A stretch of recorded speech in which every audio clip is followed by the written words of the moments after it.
At the Origin Land Council Hall, Yuan, Jin, Wulin, Ming Huang, Nai Ji Yu, Starlight, Mo Man, and Luo Feng gathered to discuss the situation after reclaiming their territories. Most had encountered little resistance, but Starlight Lord was still pursuing Mogus. During the war with the innate primordial camp, Mogus had devoured the souls of more than 6 million source worlds. Even while deliberately conserving his food, he was an extremely powerful undying and immortal entity who specialized in soul power and ranked among the strongest ancestor-level existences in the infinite primordial space. His threat and destructive ability surpassed that of more than half of the cultivator lords. Mogus required only an enormous number of souls and could hide his power within countless life forms, making it almost impossible to completely eradicate him. The innate primordial camp had been unable to deal with him and had instead recruited him, even providing innate primordial life for him to devour. However, the cultivator camp absolutely prohibited him from consuming cultivator souls.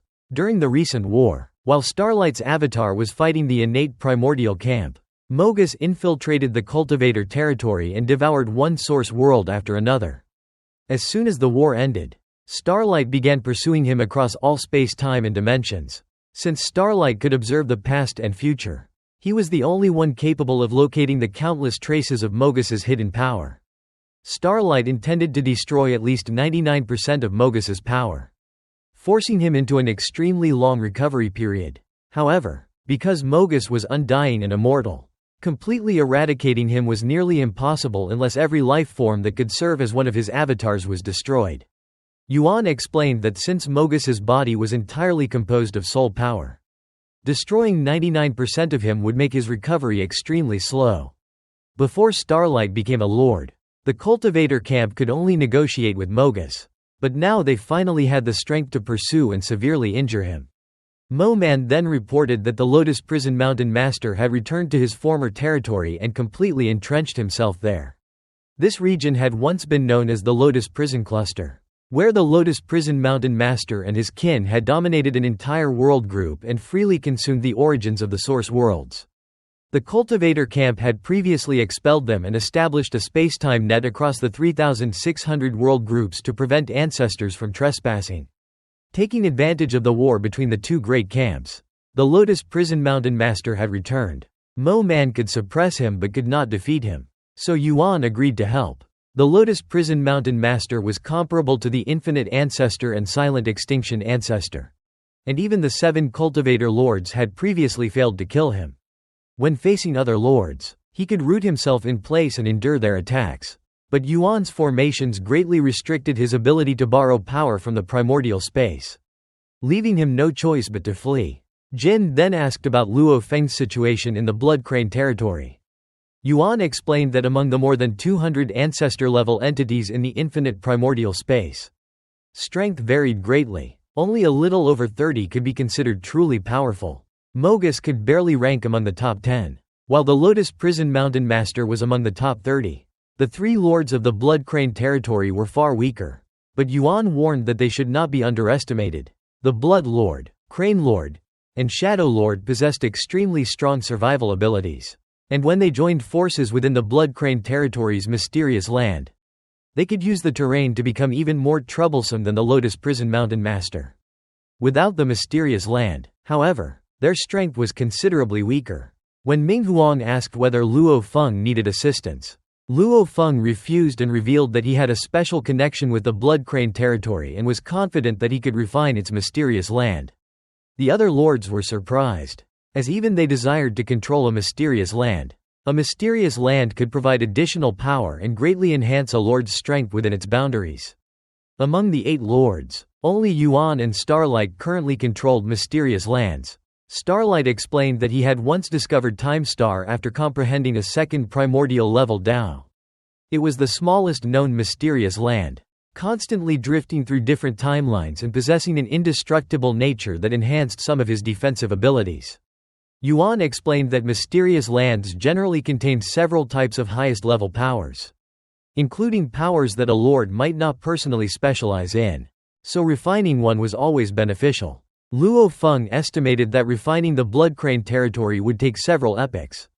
The other lords were surprised. But they remembered how quickly Luo Feng had comprehended the primordial life and death Tao while using the power-breaking technique in the braided cage. So they could understand why he was confident in completing the refinement so quickly. 3 epochs passed. Yuan and Mo Man once again cooperated to expel the Lotus Prison Mountain Master. While Starlight continued pursuing Mogus's hidden power across all time and space. Deep within the Blood Crane territory, Luo Feng continued comprehending the Blood Crane territory origin while the Blood Lord, Crane Lord, and Shadow Lord observed him but were unable to stop him. Although Luo Feng initially understood 70 to 80% of the highest level power known as blood power, completely mastering it still took more than 3 epochs. Blood power could form physical bodies, kill enemies, create domains, restore the strength of companions, and perform various other abilities. However, the body formed from blood power had an energy reserve of only about 60% of Luo Feng's. Moved much slower, possessed only 80% of his life spirituality, 50% of his recovery ability, and 30% of his ability to kill enemies. Since even Luo Feng's offensive ability was only average among lords aside from his great destruction technique. Blood power's offensive capability was quite mediocre even among ancestors. Therefore, because Luo Feng had already mastered the primordial life Tao, blood power of the same category was not truly beneficial to him and could even weaken his overall capabilities. This was also why cultivator lords generally did not cultivate highest level powers of the same category as the Tao they had already mastered. While powers from other categories were usually beyond their ability to comprehend. Having finally mastered blood power, Luo Feng prepared to use it to refine the Blood Crane territory origin, which was the only real assistance this power could provide him. Luo Feng begins refining the origin of the mysterious land known as the Blood Crane territory. Because its origin is vast and mysterious, even surpassing that of the source world origin, and because Luo Feng has only mastered blood power, he must gradually follow the clues and deepen his understanding. Only by thoroughly comprehending the method of combining different highest-level powers can he properly refine the origin. The 3 lords of Blood Crane territory immediately sense the changes and realize that Luo Feng has begun refining their homeland. They have all mastered powers compatible with Blood Crane territory and have repeatedly attempted to refine it over countless years, but never succeeded. Therefore, they are convinced that Luo Feng should also fail. Yet his refinement continues smoothly without encountering the bottlenecks that once stopped them. Blood Crane territory is extraordinarily important to the Blood Lord, Crane Lord, and Shadow Lord. It is their birthplace, the source of their strength, the foundation for the growth of their clan, and their greatest hope of reaching the undying realm. For the ancestor level, achieving this realm would completely change their fate, allowing them to become true everlasting players rather than pawns in the infinite primordial space. However, Luo Feng's refinement progresses rapidly, surpassing the Blood Lord's previous progress and eventually exceeding 80% after only a little over 3 epochs. The 3 lords realize that their homeland and greatest hope are about to be taken from them. The Shadow Lord blames himself for bringing Luo Feng there, while the Blood Lord and Crane Lord resent him deeply, since the invasion of the cultivator territory had also been the Shadow Lord's decision despite their earlier warnings. Their relationship is consequently driven further apart. As Luo Feng's refinement approaches completion, the Blood Lord decides that the 3 lords and their clan must leave Blood Crane territory immediately.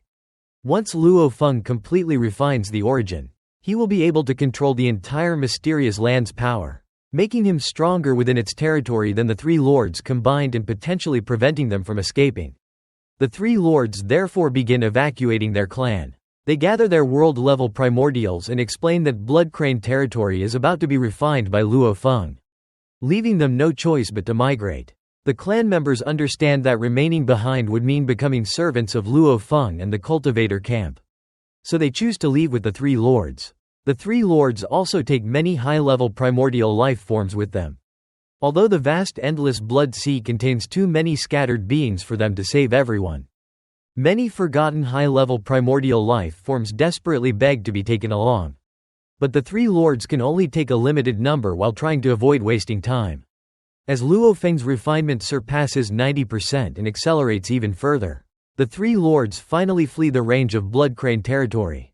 They look back at the endless blood sea, the homeland that had nurtured them, knowing that it is about to receive a new master.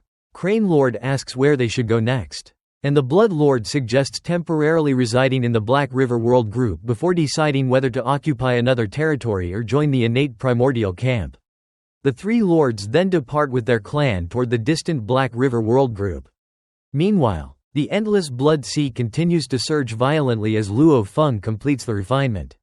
Ancient beings throughout the infinite primordial space observe the scene and are astonished that a newly breakthrough cultivator lord can refine a mysterious land so quickly. They recognize that Blood Crane territory contains blood power, undying power, and shadow power, all of which are primarily defensive, and believe that refining it will further strengthen Luo Feng's already powerful protective abilities. Since they consider enhanced protection merely a survival ability, they do not yet view Luo Feng's increased defensive power as an overwhelming threat. Finally, the turbulent endless blood sea suddenly becomes completely calm, and a blood-colored robe naturally forms over Luo Feng's body as he sits cross-legged at its center. Luo Feng realizes that he has fully refined the Blood Crane territory origin, making it a part of his life just as the primordial life and death Tao is. Unlike world origin power, which can only be used within a source world, the origin power of a mysterious land can be borrowed even from extremely distant locations. Within the range of Blood Crane territory, Luo Feng estimates that he can at least match the combined strength of 3 or 4 lords. While the energy reserves of the endless blood sea alone surpass those of any individual life form, the mysterious land can continuously supply energy to its inhabitants, just as the land of origin supports the cultivator camp and its 8 lords. With a single thought, Luo Feng moves the remaining more than 7.5 billion high-level primordial life forms of the Blood Crane territory clan to his side. Having witnessed their homeland being completely refined and their 3 ancestors fleeing in disgrace, these beings have no resistance left and instinctively bow before Luo Feng. When he asks whether they are willing to submit to him, all of them immediately agree. Luo Feng therefore gains more than 7.5 billion high-level primordial life-form servants under his command. The high-level primordial beings of the Blood Crane territory all prostrated themselves and suddenly felt a mysterious power infiltrate their bodies and merge with the surfaces of their life cores, forming secret patterns far more profound than their own bloodlines. Once activated, these patterns could completely obliterate their life cores. They understood that their life cores had been refined. Many of them had avatars that had followed the Shadow Lord to the cultivator territory, where they had long known that captured high-level and world-level primordials had their life cores refined, preventing rebellion or betrayal and allowing the cultivator camp to use them without worry. Realizing that they had survived instead of being directly annihilated, they felt relieved. Luo Feng then announced that he would lead the entire Blood Crane territory to the cultivator territory, meaning their homeland was about to be migrated. The enormous Blood Crane territory began moving, and the shadow power spread throughout it, allowing short-distance space-time traversals. However, Luo Feng found the migration speed extremely slow. Although the territory possessed shadow power and could repeatedly traverse space-time, each traversal covered only a small distance, and even 100 traversals could not match a single step from Luo Feng. At this speed, migrating to the cultivator territory and the Dark World Group would take roughly 10 eras.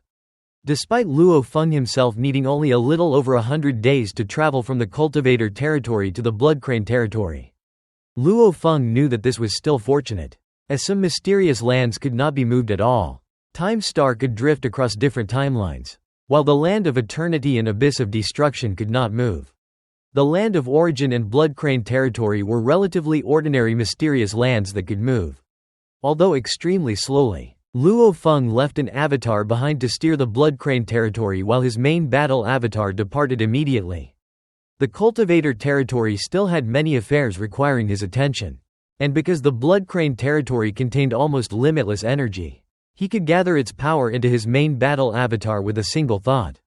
He also believed that few would be foolish enough to attack him inside the Blood Crane territory, although his protective ability in the outside world was inferior to existences such as Lord Wulin. Inside the Blood Crane territory, even if 100 ancestors gathered together, Luo Feng would not be afraid. The territory's immense energy allowed him to repeatedly unleash Origin Great Destruction. As Luo Feng traveled away from the Blood Crane territory, the refined Blood Crane territory Origin continued to empower him because it had become part of his life. The blood power, undying power, and shadow power fused into blood-sea power. And even using only part of this combined power brought him tremendous benefits. Through the blood-sea power, Luo Feng could remotely sense shadows across vast distances. Since everything tangible possessed a corresponding shadow, shadow power was omnipresent, although he was only borrowing this power and its shadow traversal range was limited. It still greatly increased his travel speed, allowing him to repeatedly traverse distant spacetime like a phantom. His travel speed had now tripled compared with before. Previously, he was only slightly faster than Wulin, but now he could surpass both Wulin and Nai-Gu and approach Jin's level, reaching roughly half to three-fifths of Yuan's speed. Starlight, Moman, and Ming Huang remained much faster, ranking among the fastest existences in the infinite primordial space. Luo Feng estimated that his speed was now close to the median among the cultivator lords and superior to most ancestors. Considering that his enormous body faced greater obstacles when traversing spacetime, this improvement was already remarkable. His protective ability had also increased significantly. The blood-sea power contained 3 types of power that were all highly suited to defense. Its life aspect was still inferior to his primordial life and death Dao. But the undying power gave his physical body certain immortal characteristics and greatly enhanced its resilience, while the shadow power gave his body a partial shadow-like nature, allowing much of an enemy's power to pass through him, with only roughly 3 to 5/10 of the force actually affecting him. Previously, Luo Feng could withstand the combined attacks of 34 ancestors, but now he believed he could withstand attacks from 60 to 70 ancestors without much difficulty. Although he still remained inferior to Wulin, who could easily withstand any attack from the ancestors, Luo Feng concluded that the aspect he was already good at had become even stronger. While his methods for defeating opponents had not improved much, after only 39 days, his main battle avatar returned to the Dark World group and arrived at the Land of Origin World. Luo Feng had completed everything he needed to do in his territory, while the reconstruction of the destroyed territories was left to the world-level primordials, high-level primordials, and numerous servants under his command. Of the 3,600 world groups, only roughly 100 occupied by the Ice Peak Alliance had yet to be recovered. The Ice Peak Alliance was comparable in strength to the innate primordial camp, but its 12 undying and undying made it even more troublesome. Although it was a relatively loose alliance, it held 12 of the 28 seats in the Land of Eternity.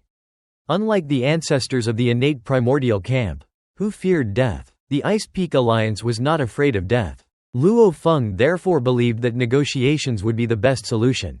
Having just ended a war, the cultivator camp was unwilling to easily start another conflict because the cost would be enormous. Yuan was responsible for negotiating with the Ice Peak Alliance and was already on his way to meet them. Luo Feng then observed the Land of Origin, which had undergone tremendous changes in just over 3 epochs. The entire continent had become 100 times larger than before and now contained only one completely unified nation, the Galaxy Divine Country.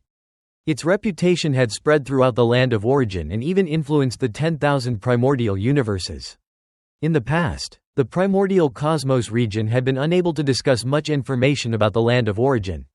But after Luo Feng refined the source world, he reset the rules. All 10,000 primordial universes could now reach the true God of Void space level and pass through the Samsara channel to reach the Land of Origin, which was the only passageway.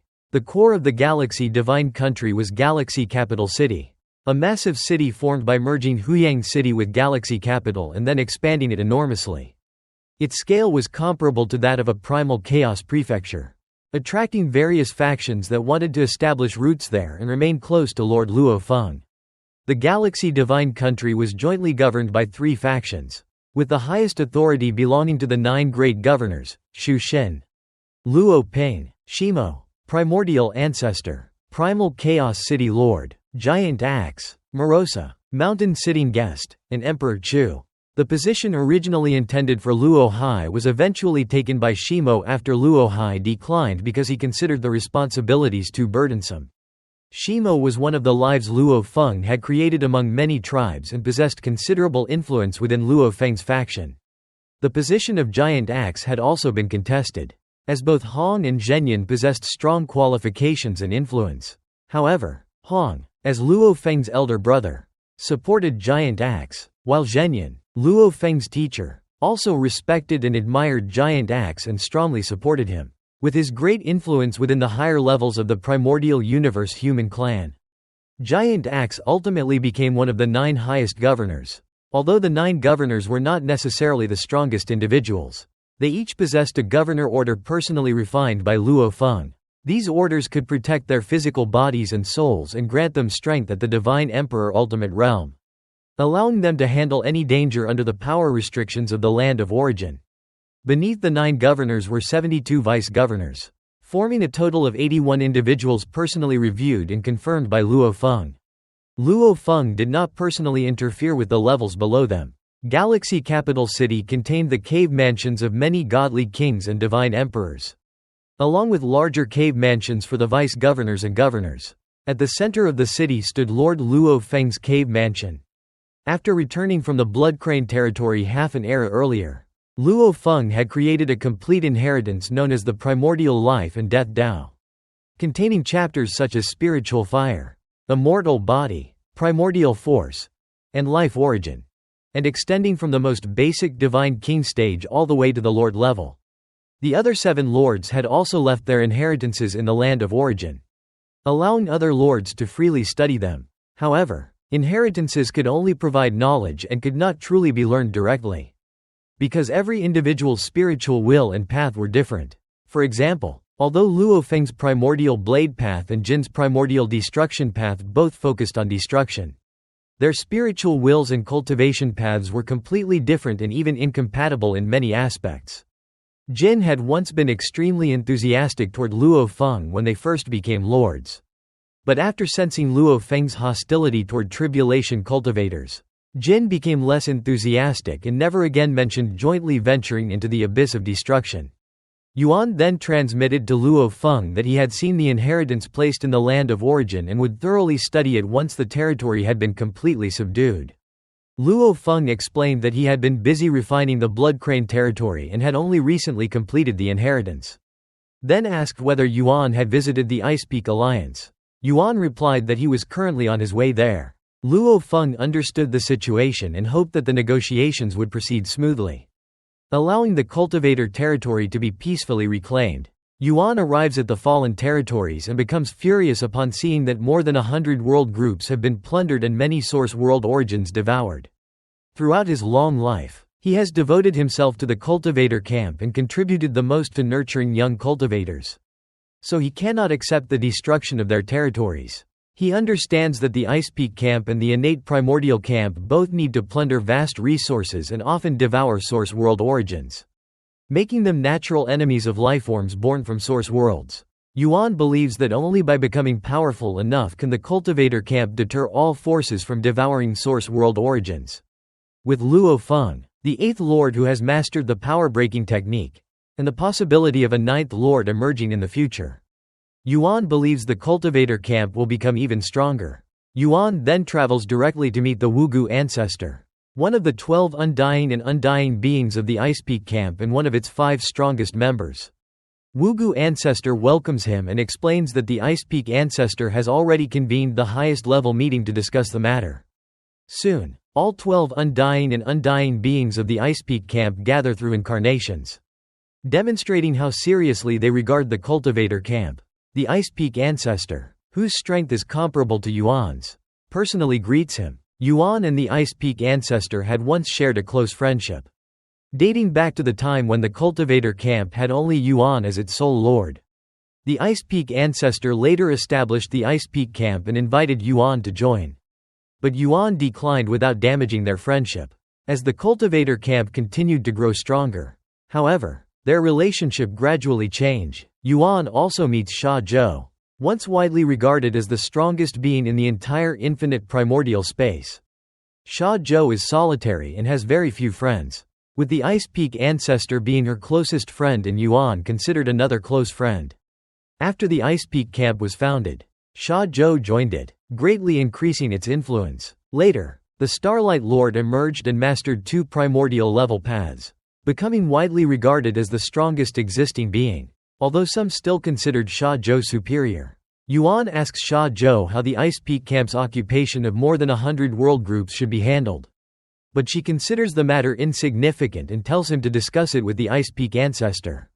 The Ice Peak ancestor explains that the Ice Peak camp is internally scattered, with its 12 top-level beings each having their own interests, making it difficult for him to control everything. He had ordered them to stop occupying territory as soon as he learned of the invasion. But forcing them to surrender the occupied world groups would be difficult. Yuan insists that the cultivator territory contains 3,600 world groups and that not a single region can be lost.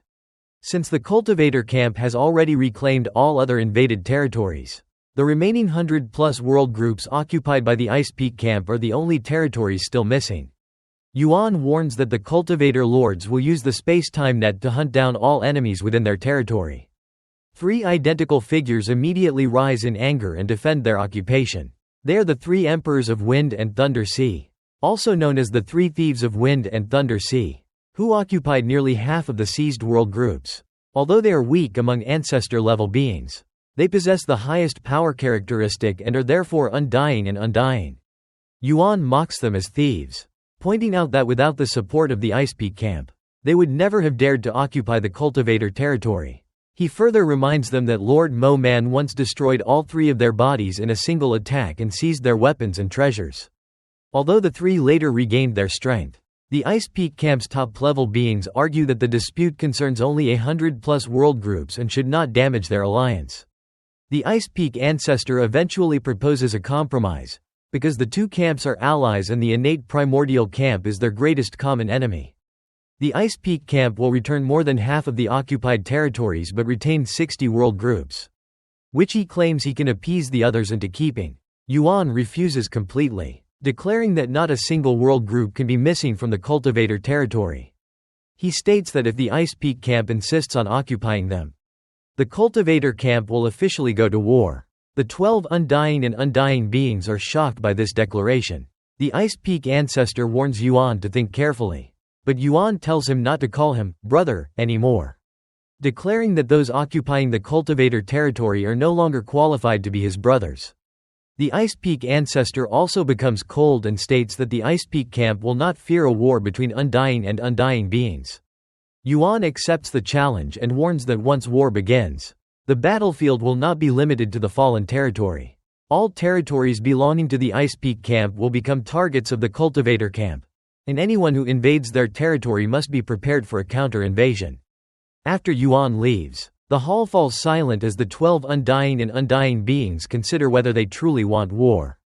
The Ice Peak ancestor angrily points out that they insisted on occupying the 60 world groups containing the most vital resources. And because of that decision, Yuan and the 8 lords of the cultivator camp are now going to war with them.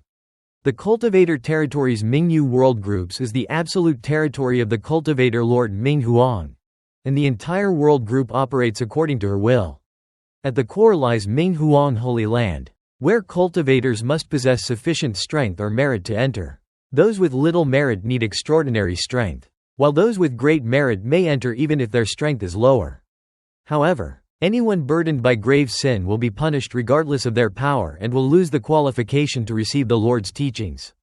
One case concerns Fu Tianyi, a half-primordial enlightened who, in an attempt to escape the braided cage, cultivated by using billions of souls as nourishment and devoured more than 1 trillion creatures over 320 million eras. The judgment regarding his fate is debated.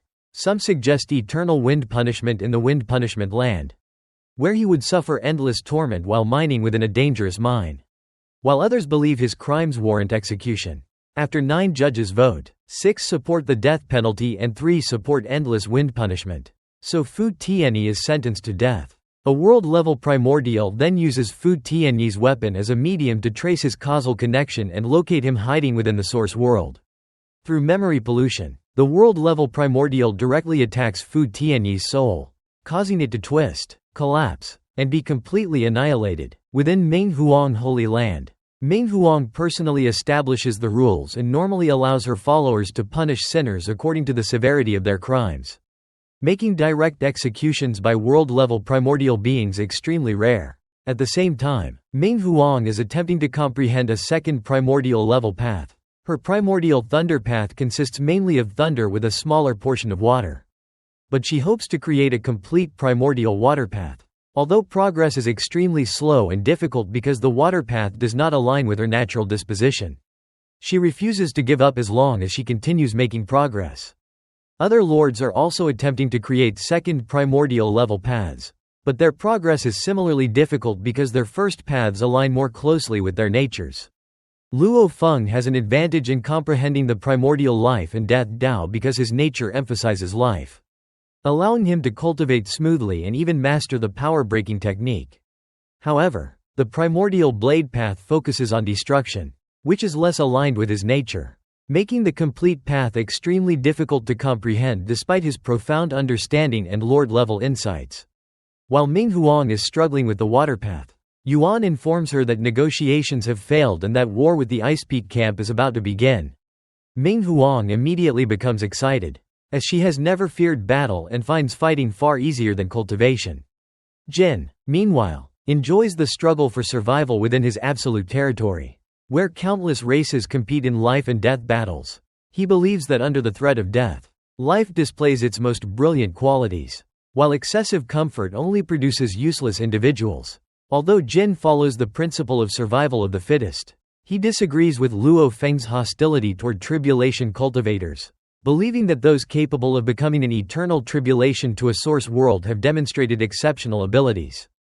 He especially admires those who repeatedly suppress such tribulation cultivators and considers them the most outstanding beings selected through survival of the fittest. Lord Mo Man does not admire tribulation cultivators as much as Jin does, but he also accepts their existence as a natural result of survival of the fittest. Since their temperaments differ, Jin sees no reason to force himself to associate with others. When Yuan announces that negotiations with the Ice Peak camp have failed, Jin is delighted and immediately departs for war. Wulin also prepares for battle without fear, while Lord Nai Jiyu becomes excited because a war against the Ice Peak camp will provide opportunities to hunt ancestors and obtain their corpses. Lord Mo Man gathers countless fluctuations from the infinite primordial space, causing his strength to rapidly recover to its pinnacle state within his home source world. Starlight Lord had already anticipated the failure of the negotiations and departed in advance. At the same time, Luo Feng was secluded in cultivation, comprehending the primordial blade path during its early accumulation stage, when insights continued to emerge without encountering a bottleneck. Upon receiving Yuan's announcement that war was imminent, Luo Feng immediately ended his seclusion and left his home source world in his blood-colored robe to join the others. Yuan deliberately selected an assembly point near the slowest lord, Wulin, allowing the 8 lords, Yuan, Jin, Wulin, Ming Huang, Nai Jiyu, Starlight, Mo Man, and Luo Feng, to gather with only a small difference in arrival times. They had previously decided that the cultivator camp would first eliminate the weaker forces, then negotiate with the Ice Peak camp, and if negotiations failed, they would wage war. The 3,600 world groups could not be allowed to fall under another force's control. Starlight believes the Ice Peak camp is less united than the cultivator camp because Ice Peak ancestors' control over the numerous undying beings is limited, meaning the threat of 8 united lords could create internal disorder. However, whether the Ice Peak camp would truly choose war remained uncertain. After Yuan orders them to move out, all 8 lords set off together toward the conquered territory. It is extremely rare for even 2 or 3 cultivator lords to act together. So the movement of 8 lords' main battle avatars immediately attracts the attention of every major force across the infinite primordial space. Many forces begin watching from afar, anticipating the coming conflict, because wars between the 3 major camps are the most intense battles in the infinite primordial space and carry the greatest likelihood of ancestors falling.